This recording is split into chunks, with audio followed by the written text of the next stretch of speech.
Ahora le vamos a dar paso a Andrea Barrios.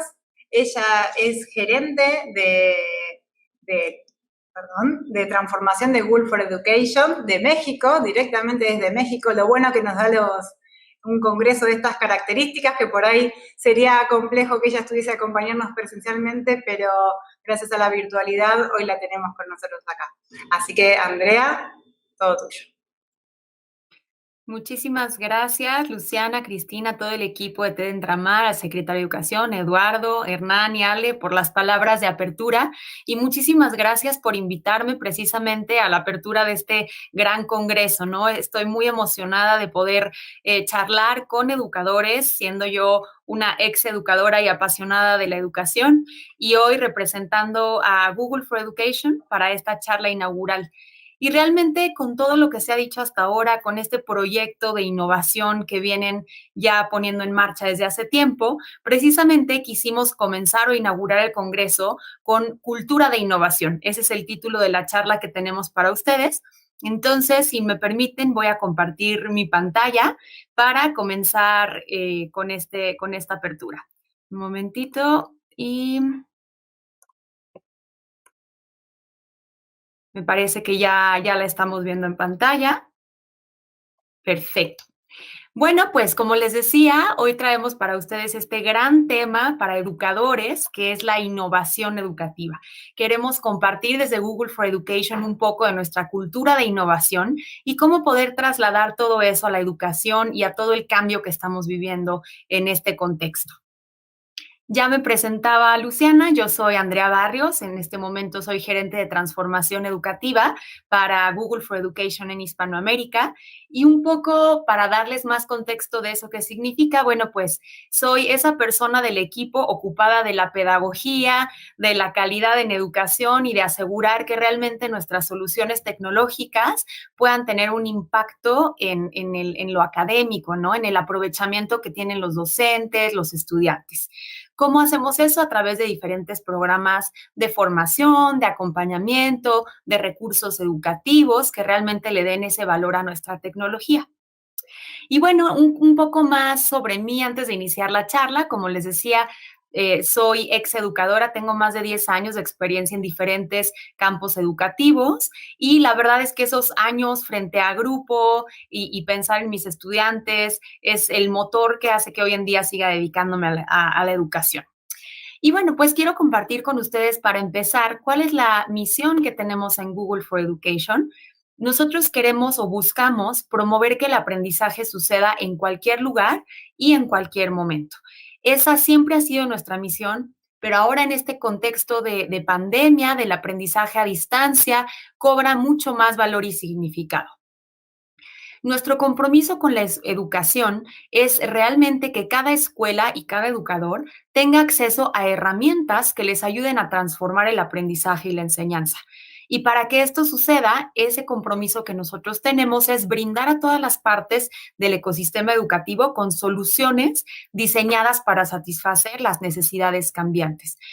Ahora estamos en un momento muy cambiante de la educación, y si de por sí nuestras tecnologías y soluciones ya apoyaba a que el aprendizaje sucediera en cualquier lugar y cualquier momento, ahora hemos mejorado las funcionalidades y las herramientas con base en su retroalimentación y necesidades actuales. Entonces ya un poco hablaban sobre las herramientas de Google for Education, pero vale la pena para quienes necesiten un poquito de resumen o de reforzamiento. Todas nuestras herramientas están diseñadas para ser fáciles, accesibles, versátiles y productivas. Entre estas soluciones tenemos, por un lado, Google Workspace for Education, que el día de ayer se anunció el nombramiento de nuestra solución, que es un conjunto de herramientas de productividad, incluyendo Gmail, Classroom, documentos y Google Drive. Y también, por otro lado, tenemos las Chromebooks, de las que hablábamos ya en la apertura de este evento, que son dispositivos seguros, simples y potentes, que se actualizan automáticamente, se pueden configurar y administrar fácilmente por las escuelas, y tienen muchísimas funciones de accesibilidad y seguridad integradas. Algunos números para darles una idea de la representación que ya tenemos a nivel global: son 170 millones de usuarios de Google Workspace for Education y 50 50 millones de educadores y estudiantes utilizando Chromebooks a nivel global. Entonces, muy contentos que ya muchas personas del ecosistema educativo se estén beneficiando con todas nuestras soluciones. Y bueno, un poco qué hacemos nosotros para capacitar, para apoyar o acompañar a los educadores para aprender a utilizar nuestras herramientas. Tenemos este Teacher Center, el centro de profesores, que si quieren acceder en otro momento, es el g.co/Teacher Center, en donde pueden encontrar cursos, guías de productos, certificaciones, todas creadas por profesores para profesores. Entonces, bueno, pues un poco ahora con esto voy a empezar ya más en este tema de la innovación y la tecnología educativa. Sundar Pichai es nuestro director ejecutivo en Google y él menciona que la tecnología por sí misma no mejora la educación, pero puede ser una parte potente de la solución. Y yo creo que ustedes como educadores se pueden identificar con este concepto. En realidad, una Chromebook en sí misma o cualquier herramienta tecnológica que nosotros añadamos al proceso educativo no tiene un cambio en sí mismo, si no se hace un vínculo o una integración con el objetivo de aprendizaje y con toda la planeación educativa que hay de fondo que haga que realmente sea significativa esa herramienta. También menciona Sundar Pichai que los estudiantes de hoy tendrán que aprender de manera continua a lo largo de sus vidas. Esto lo sabemos como algo cierto. Y pues, por lo tanto, tendremos que transformar la manera en la que manejamos la educación. Imagínense en esta imagen que estamos viendo ahora en la pantalla, esta chiquita que quizá está empezando sus estudios, quizá pueda estar empezando el nivel primario de la educación, pero cuando ella se gradúe, no sabemos qué tipo de habilidades, capacidades y oportunidades presentará la sociedad. Entonces, es un hecho que nosotros ya tenemos que seguirnos reinventando, estudiando y aprendiendo de manera sostenida en nuestras vidas. ¿Por qué necesitamos un cambio en la educación? Vamos, en este momento ya estamos viviendo un cambio en educación, pero nos referimos más hacia pensar en esta parte, ¿no? ¿Qué habilidades realmente van a ser significativas el día de mañana? ¿Cómo estamos enseñando a nuestros estudiantes hoy y realmente los estamos equipando para resolver problemas, para enfrentar decisiones importantes hacia el futuro?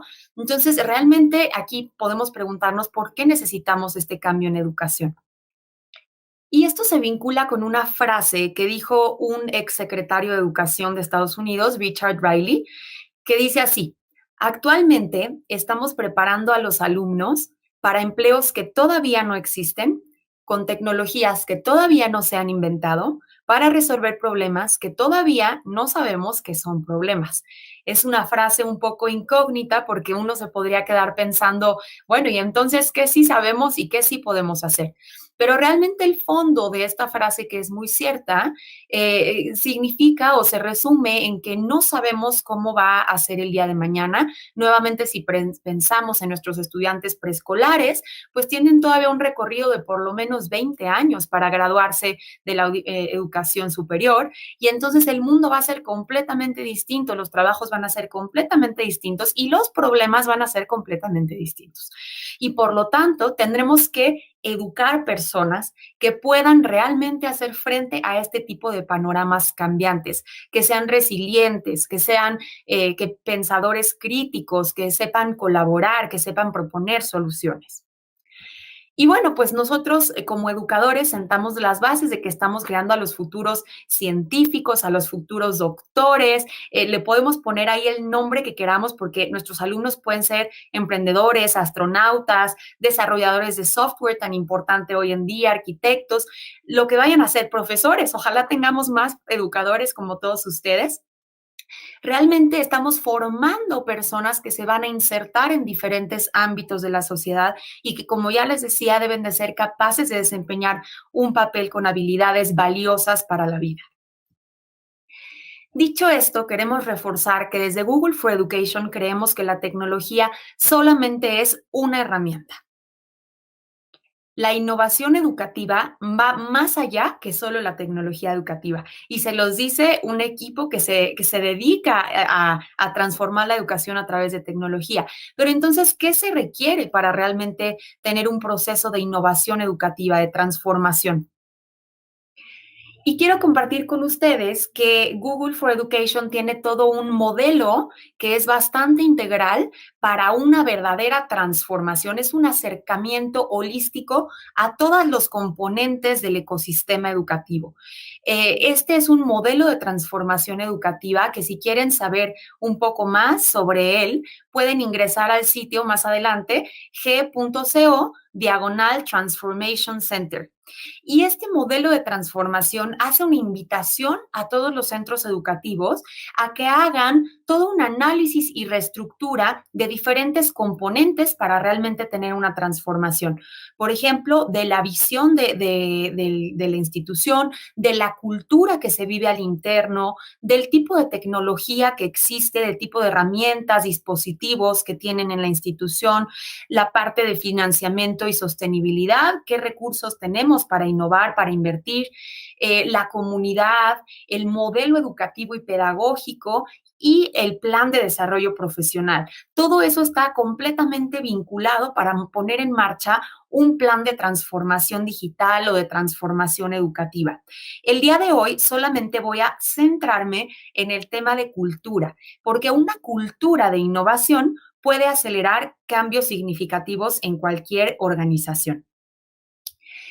En Google for Education tenemos cierta cultura de innovación y de hecho no Google for Education, en Google como empresa seguramente todos ustedes tienen una idea que Google como empresa pues es muy innovadora, que tiene mucha apertura con los empleados, que tiene espacios flexibles, claro, cuando podíamos ir a la oficina, hay espacios flexibles para pensar, para ser creativos, para innovar, ¿no? Entonces realmente es una organización que aprende y es una organización que fomenta una cultura de innovación. Y quiero compartir con ustedes cuáles son esos pilares de la cultura de innovación de Google que pueden trasladarse completamente a los centros educativos. El primer pilar es que fomentamos una visión compartida. Hay un objetivo en común entre equipos y entre organización. Hay metas compartidas y hace que cada miembro del equipo sea ambicioso en cuanto a querer lograr esas metas. Voy a entrar más a detalle en cada uno de ellos, pero ahora los voy a mencionar de manera general. El segundo pilar se refiere al liderazgo.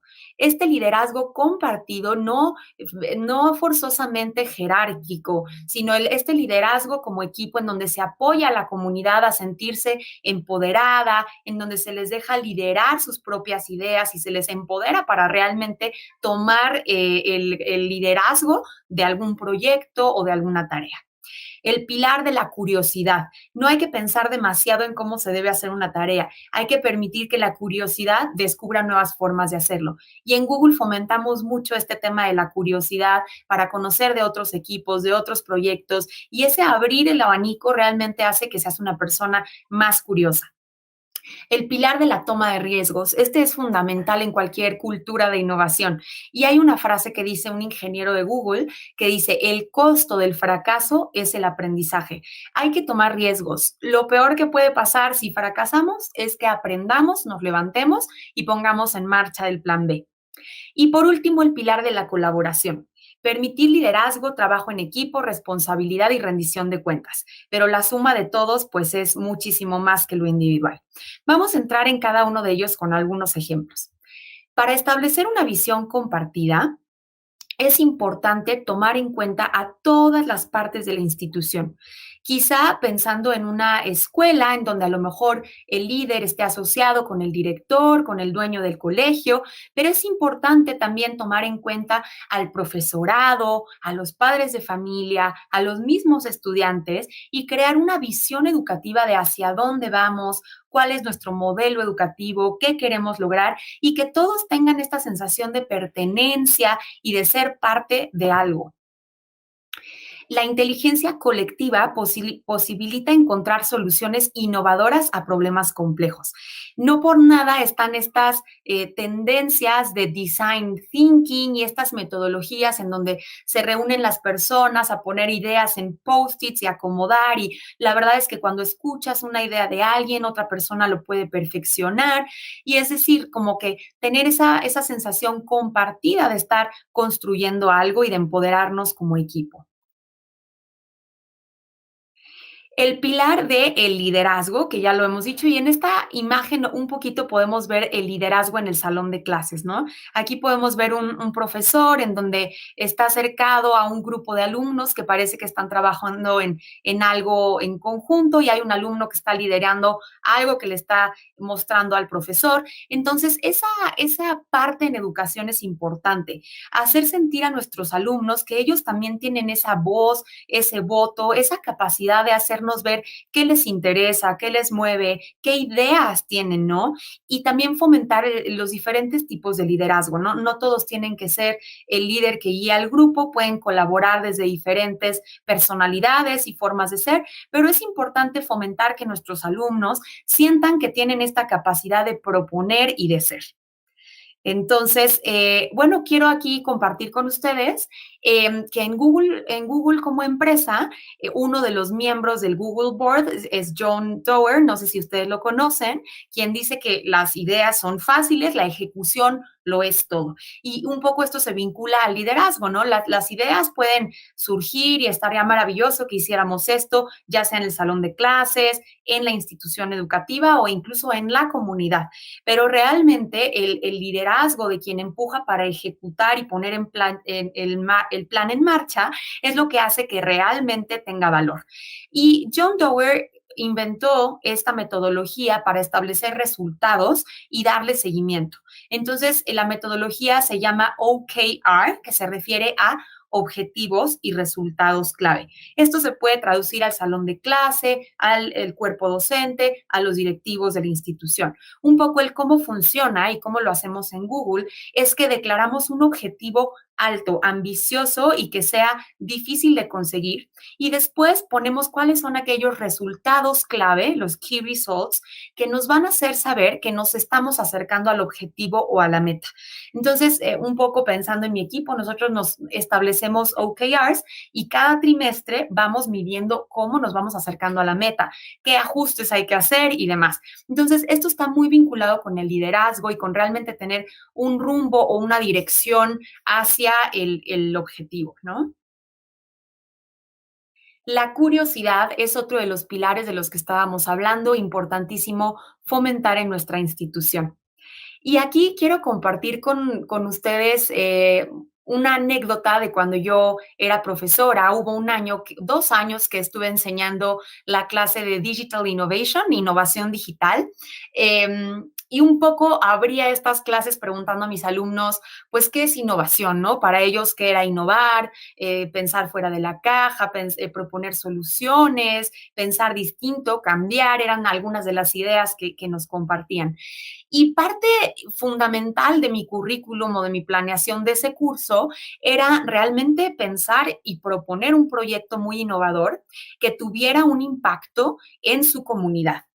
Y me impactaba la curiosidad que tenían mis alumnos por conocer qué le dolía a su comunidad. Había una serie de clases que nos dedicábamos a levantar datos de cómo estaba la población alrededor de la escuela, si había agua, cómo estaba el tema de la basura, de la pobreza. Entonces, los alumnos tenían curiosidad de diferentes temas. A mí me impactaba que muchos estaban preocupados por este tema ambiental de los perros abandonados, que desafortunadamente aquí en México tenemos muchos, y llegaban, maestra, la verdad es que queremos hacer un proyecto que ayude a todos estos perros en situación de calle para que realmente puedan tener un hogar. Y yo me internecía mucho con esta capacidad que tenían ellos de estar curiosos, de impresionarse, de sorprenderse y de motivarse por hacer un proyecto que tuviera un impacto. Pero lo que realmente quería compartirles es que cuando llegábamos a este punto de proponer soluciones creativas para resolver ese reto, algunos de ellos verdaderamente proponían algunas cosas que yo decía, ¿cómo le puedo decir que eso no va a ser posible? Pero siempre como profesores, y esta es la invitación que les quiero hacer, no está bien decirle a nuestros alumnos que eso no es posible, porque esto es nuestro pensamiento estructurado de adultos, pero realmente los niños son curiosos, los niños son creativos, y si nosotros les cortamos las alas diciéndoles desde el momento número uno que eso no va a ser viable, entonces se va apagando esa curiosidad y se va apagando ese motor que ellos tienen por hacer las cosas diferentes, por innovar. Entonces, más bien es como que acompañarlos para que ellos solos vayan encontrando el por qué sí o por qué no, y sea un proceso de aprendizaje en sí mismo. Y bueno, pues un poquito esta curiosidad y está esta foto representando lo que les digo de mis alumnos, y seguramente muchos de ustedes se pueden identificar con esto. La curiosidad es la chispa de la innovación. Es el hábito de preguntarse todo el tiempo por qué las cosas son como son, mirarlas de diferentes perspectivas y cuestionando cómo pueden ser diferentes. Y las organizaciones o escuelas que fomentan la curiosidad pueden generar una abundancia de ideas nuevas e innovadoras. Entonces, el resumen sería invitar a nuestros alumnos a preguntarse, experimentar, cuestionar y también jugar y divertirse. La toma de riesgos es otro de los pilares muy relevantes dentro de nuestra cultura de innovación. Realmente, como les decía hace un momento, no podemos saber si algo va a ser viable o no si no tomamos el riesgo y no nos exactamente arriesgamos o a fracasar o a tener éxito. Pero como vaya el camino, va a haber un aprendizaje muy significativo. Aquí en Google tenemos una cultura de tener un pensamiento 10X. Con pensamiento 10X no nos referimos a un 10% mayor, sino 10 veces la cantidad. Entonces, ¿a qué nos referimos? Todo el tiempo estamos escuchando que hay que pensar fuera de la caja, que hay que innovar, que hay que ir más allá, pero realmente este pensamiento 10X es lo que nos permite revolucionar las cosas al 1000 por hora. Por ejemplo, no sé si ustedes conocen este proyecto de un equipo de Google para fomentar que exista mayor conectividad a Internet a zonas vulnerables y zonas que tienen muy baja conectividad. Este equipo y este proyecto se llama Google Loon, como si fuera balloon, globo, Google Loon. Y este equipo lo que hizo fue desarrollar un globo aerostático, muchos de ellos en realidad, que vuela y va por la estratosfera a las zonas marginadas que detecta el equipo de ingeniería y va compartiendo señal de Internet para brindar a esas comunidades algo de conectividad. Sigue siendo un piloto, un equipo y un proyecto en fase piloto, pero ya existe. Y yo el día que me enteré de esta innovación dentro de la empresa, me quedé pensando en esos años de maestra, y realmente dije, si uno de mis alumnos hubiera llegado a decirme que él quería resolver el tema de la conectividad a través de un globo que iba a ir por la estratosfera compartiendo señal, yo hubiera pensado, como en algunos de esos proyectos, no puedes hacer eso. Y me encanta ver este tipo de proyectos que tienen un pensamiento 10X, que van más allá, que van fuera de la caja y que hacen que las cosas funcionen y sucedan. Y bueno, como les decía, si hay algo que no va bien en la toma de riesgos, siempre podemos aprender de nuestras experiencias. Ahora, en este momento que ustedes están viviendo como instituciones, seguramente han habido muchas experiencias de aprendizaje de por medio. Ya son muchos meses de educación a distancia. Quizá algunos de ustedes empiezan con la educación híbrida, pero se han tratado de cambiar ciertas dinámicas de aprendizaje. La escuela continúa, pero de manera distinta. Y ustedes pregúntense, ¿qué ha funcionado bien? ¿Qué no ha funcionado bien? Como pueden ver, han tomado riesgos, ya sea a nivel aula, a nivel clase con el grupo o a nivel institución, pero siempre aprendiendo de las experiencias y mejorando. Y el último pilar de nuestra cultura de innovación es precisamente la colaboración. Aquí podemos ver una imagen de alumnos que están colaborando en algún proyecto, pero también está esta tendencia mundial de tener proyectos interdisciplinarios. El aprendizaje basado en problemas, en proyectos, siempre requiere diferentes puntos de vista, asignaturas, alumnos. Entonces, esta multiculturalidad, la colaboración entre diferentes actores, hace que realmente la cultura de innovación se dispare. Y un poco retornando a cómo lo vivimos en Google, es muy común que nosotros estemos en contacto con otros equipos, ya sea para aprender qué están haciendo, para sumar esfuerzos, para aumentar esa curiosidad, para adquirir nuevas ideas, pero es muy común que estemos siempre en proyectos multidisciplinarios. Y bueno, la innovación florece en entornos donde las ideas pueden fluir libremente entre personas, equipos y diferentes niveles de una organización. Después de todo, las buenas ideas pueden venir de cualquier lugar. Cosas asombrosas van a suceder cuando muchas personas trabajan juntas y se basan en las ideas del otro.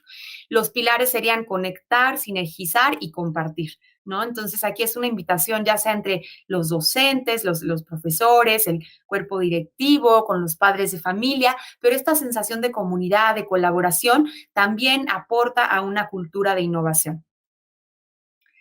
Y bueno, pues ya para ir cerrando la charla inaugural, pues queremos decir que los educadores reimaginan la educación. Aquí podemos ver esta imagen de un profesor con un avioncito y una Chromebook, por supuesto, pero me pareció una buena imagen para decir, ustedes ahora son esos reingenieros de la educación, ¿no? Ya sea a nivel clase, aula, con sus propios alumnos, o si tienen un cargo institucional en donde a lo mejor se dé un poquito más este tema de propuesta, de innovación. Pero realmente los invitamos a que se crean que ustedes tienen ese rol y que ahora que estamos viviendo una crisis, un cambio global, quizá pueda ser el momento idóneo para preguntarnos cómo innovar en mi currículum, cómo innovar con mis alumnos, cómo innovar en la escuela, en la comunidad y realmente empoderar a sus estudiantes a que hagan cosas distintas, a que ustedes, sus padres y toda la comunidad se sientan orgullosos de ellos. Y déjenme compartirles otra de las experiencias que tuve. Participaba con mis alumnos de bachillerato en un concurso de tecnología asistiva para mejorar algo de la comunidad también, ¿no? Y un grupo de mis alumnas se dieron cuenta que pues había mucha carencia en la comunidad en cuanto a ropa, abrigo, era época de invierno y mucha gente no tenía el suficiente abrigo para la temporada. Y entonces ellas llegaron con esta idea de hacer una aplicación en donde se pueda donar toda la ropa que ya no uses y que esté en buen estado. Entonces hicieron todo un plan de negocios para un centro de acopio, revisión de calidad, el fondeo en la plataforma, la asignación de recursos y para mí fue algo espectacular ver cómo, porque déjenme decirle que este grupo de alumnas no eran las más enganchadas, motivadas con la materia. Y cuando fue este proyecto que les motivó tanto, el tema de crear algo tecnológico, aprender a hacer su aplicación, empezar a programar con tal de cumplir este proyecto de donación de ropa y de abrigo, era la motivación que necesitaban para innovar en su comunidad, ¿no? Entonces, pues es otro ejemplo también para inspirarlos a ustedes a invitar a sus alumnos a hacer cosas significativas y, por supuesto, echar la mano de la tecnología. Y para cerrar, quiero ponerles este video que tiene 3 minutos de duración. Ahora mismo voy a activar los subtítulos, pero precisamente se trata de este tema de moonshot thinking, ¿no? ¿De qué es esto de moonshot thinking? Pues pensar 10X con su institución. Entonces, permítanme un momentito para habilitar el subtítulo y lo ponemos en grande, un momentito. Para quienes no sepan habilitar los subtítulos, les doy este consejo. Aquí en la rueda de engranaje dice subtítulos. Generalmente está solo inglés. Una vez que ustedes lo escogen, entonces ya podemos ir a traducción automática y buscar el idioma que ustedes desean. Entonces voy por español.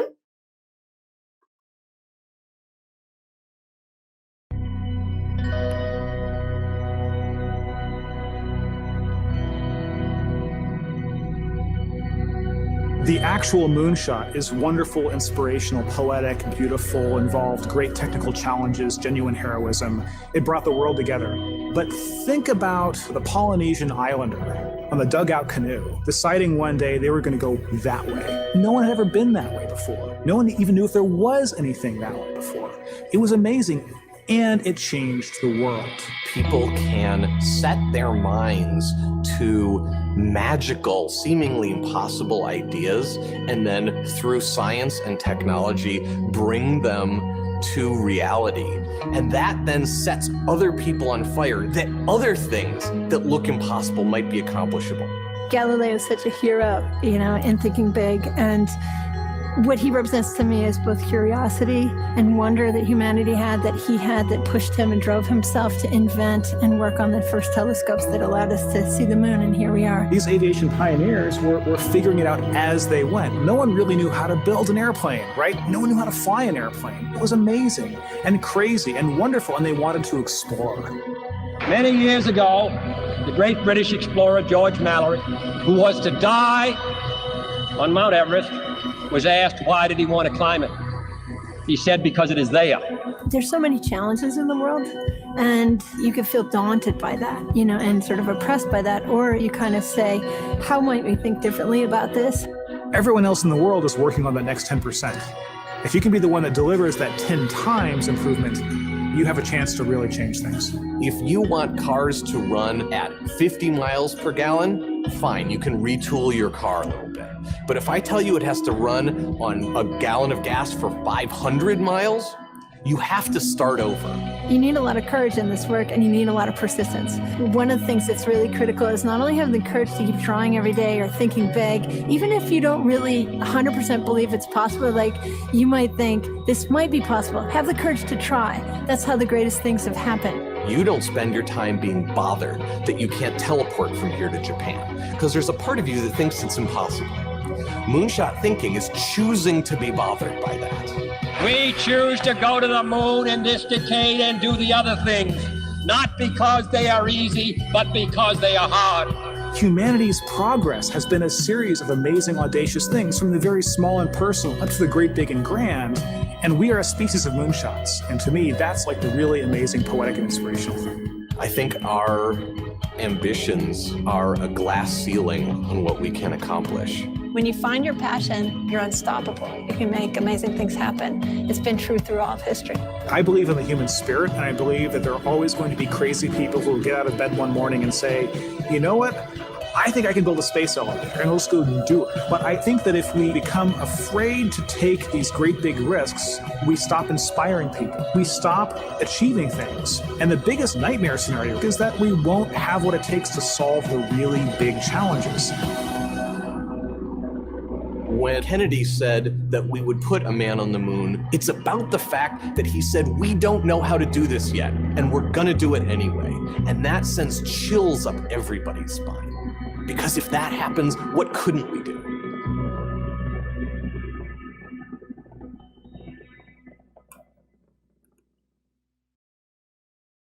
Muy bien, pues con esto me gustaría cerrar esta ponencia dejándoles este grillito, ¿no? De realmente cómo podemos pensar lo inimaginable, vencer esos temores de que no va a ser posible, y cómo también invitamos a nuestros alumnos a ser esa generación de personas que van a resolver este tipo de situaciones y tener un pensamiento 10X en su sociedad.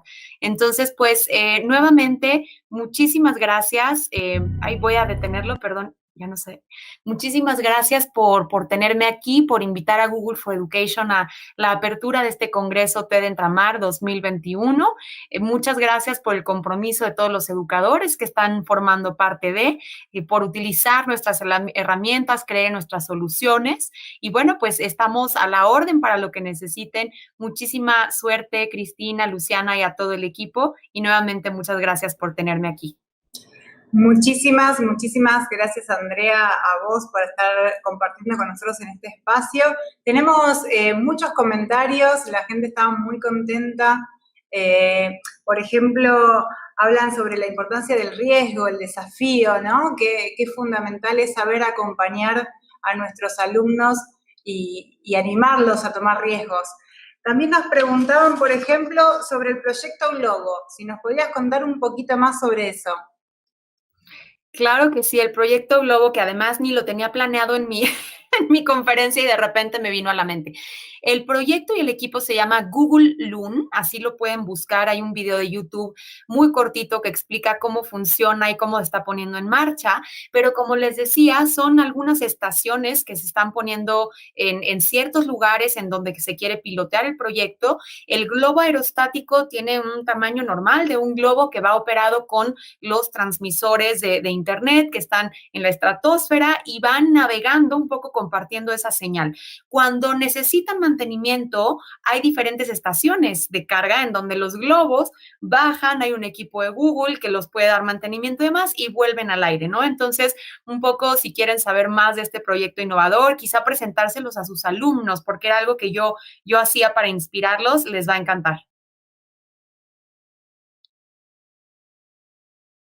Excelente, excelente. Y tengo una pregunta también muy interesante, si tenés unos minutitos más. Claro. La pregunta dice, ¿de qué manera la innovación y la gestión tiene lugar en un contexto de mayor vulnerabilidad dentro del panorama educativo en México? Ya. Pues miren, este me da pie para contarles una historia muy bonita. En Google for Education estuvimos fomentando una campaña que se llama y sigue vigente, Innovar para mí. Si ustedes la buscan van a conocer todas las historias, pero precisamente en una comunidad había un colegio con bajos recursos y un alumno decidió poner luz, poner electricidad en las casas de algunas de las personas adultas mayores que no tenían energía para, aquí en México comemos mucho tortilla, entonces para producir sus tortillas en la mañana, para tener algún ingreso, y entonces los alumnos investigaron en YouTube literalmente cómo poder hacer una válvula para poder conectar la casa con una botella de agua. Yo la verdad es que no sé bien cuál fue la combinación que hicieron, pero es una historia muy bonita en donde un grupo de estudiantes brindan luz y electricidad a las diferentes casas de la comunidad. Entonces, precisamente son las comunidades más vulnerables y las que menos oportunidades o recursos tienen, que a veces hay más terreno para hacer cambios y para hacer innovaciones. Claramente esos niños necesitan el impulso y la validación de los adultos, de los educadores que les ayuden a creer en ellos, en su proyecto y que los acompañen, ¿no? Entonces, un poquito esa es una historia digna de compartir ante esta pregunta.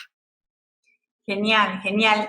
¿Y qué similitudes y qué diferencias puedes encontrar en lo que es el panorama tecnológico y educativo entre Argentina y México, ¿no? Porque vos estás trabajando fuertemente en México, pero también estás acercándote mucho para estos lados, ¿cierto? Claro, pues es una muy buena pregunta y yo diría, es un comparativo entre México y Argentina, pero también Latinoamérica, ¿no? De alguna manera tenemos ciertos rasgos similares culturales y algo que hemos visto es que en cuanto a carencias, desafortunadamente seguimos teniendo el reto de la conectividad y del acceso a Internet y a dispositivos, ¿no? Las ganas de introducirnos al cambio, innovar están, pero muchas veces las herramientas o la tecnología es lo que hace un poco de falta, pero también he visto por el otro lado que el perfil que tienen nuestros educadores en Latinoamérica es educadores que quieren caminar hacia el cambio, pero necesitan mucho acompañamiento, como que somos personas que necesitan aprender en grupo, estar acompañadas y coachadas por alguien más. Quizá culturas como la norteamericana sean muy autodidactas, ¿no? Para aprender en una plataforma e innovar por su cuenta, pero acá somos siempre muy muéganos, ¿no?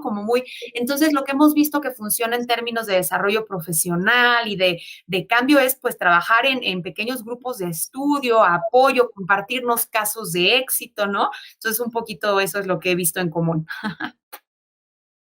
Sabés que coincido plenamente. Recuerdo nosotros tuvimos la suerte de tener la primera capacitación de formación de Educador 1 justo en febrero del año pasado, antes de la pandemia. Entonces tuvimos los primeros encuentros presenciales y armamos como esa cosa así de grupo y aprendimos un montón de cosas, que la segunda, que fue virtual y fue más compleja en muchos aspectos, la verdad también fue mucho más simple porque teníamos esa pata por delante, digamos. Claro. Tuvimos mucha suerte de haber podido comenzar justo a tiempo. Pero bueno, Andrea, yo estoy muy agradecida por el tiempo que nos dedicaste. Ahora después, si seguimos recopilando preguntas en algún momento, te las haremos llegar porque la gente está haciendo muchos comentarios en YouTube. No sé, Cris, si vos querés agregar algo más. Desde ya, agradecerte muchísimo, Andrea, sé de todas tus obligaciones y que estés compartiendo con nosotros este espacio y que tengamos la posibilidad de que Google dé la conferencia de inicio de nuestro espacio en el Congreso y a la vez de cierre, porque después también la vamos a tener a Fernanda. Es un placer y un orgullo tremendo para nosotros para poder seguir transmitiendo estas nuevas aspectos y nuevos recursos y nuevos entornos y contextos que nos llevan a acompañar este año próximo tan desafiante también como el anterior y con todas estas estrategias y recursos que nos brindan desde Google. Así que muchísimas gracias, Andrea, y desde todos nosotros, el equipo T del municipio y desde el secretario de Educación y Empleo, muchas gracias. No, muchas gracias a ustedes, que sigan aprendiendo y que sea un congreso muy productivo para todos los participantes. Un abrazo y seguimos en comunicación. Gracias, Andrea.